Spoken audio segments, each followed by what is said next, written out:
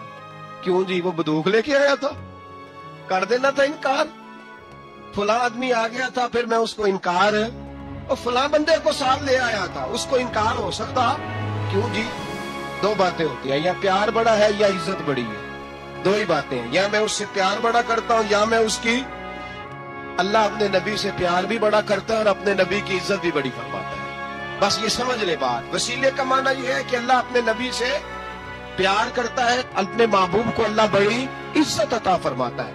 نبی پاک سید عالم صلی اللہ علیہ وسلم کے وسیلے کا یہ حال تھا کہ صحابہ ہر کام کے لیے دروازہ رسول پہ پہنچ جاتے. پیاس لگی تو حضور کے پاس، بھوک لگی تو نبی پاک کے پاس، حضرت ابو ہریرہ کو حافظہ چاہیے تو نبی پاک کے پاس، کسی کو اولاد کی ضرورت ہے تو وہ رسول پاک کے پاس، کسی کو طاقت کی ضرورت ہے تو وہ بھی نبی پاک کے پاس. ہر آدمی جاتا تھا، انہیں پتا تھا دیتا خدا ہی ہے پر وسیلہ مصطفیٰ دیتا ہے صلی اللہ علیہ. اور حضور نے فرمایا انما انا قاسم، بخاری مسلم ہے، فرمایا میں تو بانٹنے والا ہوں، میں قاسم ہوں، میں قاسم ہوں. واللہ یؤتی، ہاں عطا کرنے والا اللہ ہے، میں قاسم ہوں اور دینے والا اللہ ہے. صحابہ ہمیشہ نبی پاک کے واسطے سے دعا مانگتے، انہیں پتا تھا اگر تیرے واسطے سے مانگوں تو کوئی دعا بے اثر نہ ٹھہرے. ترمذی شریف، ابن ماجہ، دیگر تمام کتب میں امام احمد نے اپنی مسند میں نقل کیا. حضرت عثمان ابن حنیف کہتے ہیں میں نبی پاک کے پاس بیٹھا تھا تو ایک نابینا صحابی آئے، عرض کرنے لگے یا رسول اللہ صلی اللہ علیہ وسلم میں نابینا ہوں، میرے لیے دعا کریں، اللہ مجھے آنکھیں عطا فرمائے، دعا کریں. اب حضور نے پتہ کیا کہا؟ نبی پاک نے فرمایا دو باتیں، یا تو صبر کر لے یا میں دعا کر دیتا ہوں. صبر کرے گا تو اللہ جنت دے گا، یا تو صبر کر لے یا میں. صحابی بڑے پیارے تھے، کہنے لگے یا رسول اللہ جنت تو اللہ اپنے فضل سے دے گا ہی، میں نے نہیں صبر کرنا، مجھے آنکھیں چاہیے. اور پھر یہاں آ کے صبر کروں، عین خزانے کے پاس جا کے صبر کروں؟ حضور میں نہیں صبر کرتا، اب دعا کریں. نبی پاک نے دعا سکھائی، فرمایا 2 نفل پڑھ جا کے اور 2 نفل پڑھ کے میرے وسیلے سے دعا کر. کیا کر؟ اللہ سے کہے کہ اللہ میں تیرے پاس تیرے رسول کا وسیلہ لے کے آیا ہوں، اور پھر کہنا یا محمد انی توجہت الیک، کہنا ہے محمد صلی اللہ علیہ وسلم میں آپ کے وسیلے سے اللہ کی بارگاہ میں حاضر ہوں. اور پھر اللہ سے کہنا کہ اے اللہ تو اپنے نبی کی سفارش میرے حق میں قبول فرما. کون سکھا رہا ہے؟ بولیے کس کو؟ بولیے. کہا جا میرے وسیلے سے جا کے دعا کر. حضرت عثمان کہتے ہیں وہ چلے گئے، 2 نفل پڑھے، حضور کے وسیلے سے دعا مانگی. فرماتے ہیں وہ چلے گئے پر ہم کوئی نہیں گئے. آپ کیوں نہیں گئے؟ تو صحابہ کا نظریہ بتاتا ہے کہ وہ گئے اس لیے نہیں کہ ہم حضور کا معجزہ دیکھ کے جائیں گے. کہتے ہیں ہم گئے نہیں. تھوڑی دیر گزری تو وہ صحابی جو اندھے گئے تھے جب واپس آئے ہیں تو اللہ نے انہیں آنکھیں عطا فرما دی. گئے تھے تو نابینا تھے، آئے تو بینا ہے. میرے نبی پاک صلی اللہ علیہ وسلم کا توسل، حضور کا وسیلہ خود حضور نے سکھایا ہے، خود نبی پاک نے. اور صحابہ کرام علیہم رضوان اس مزاج پر پورے عامل تھے.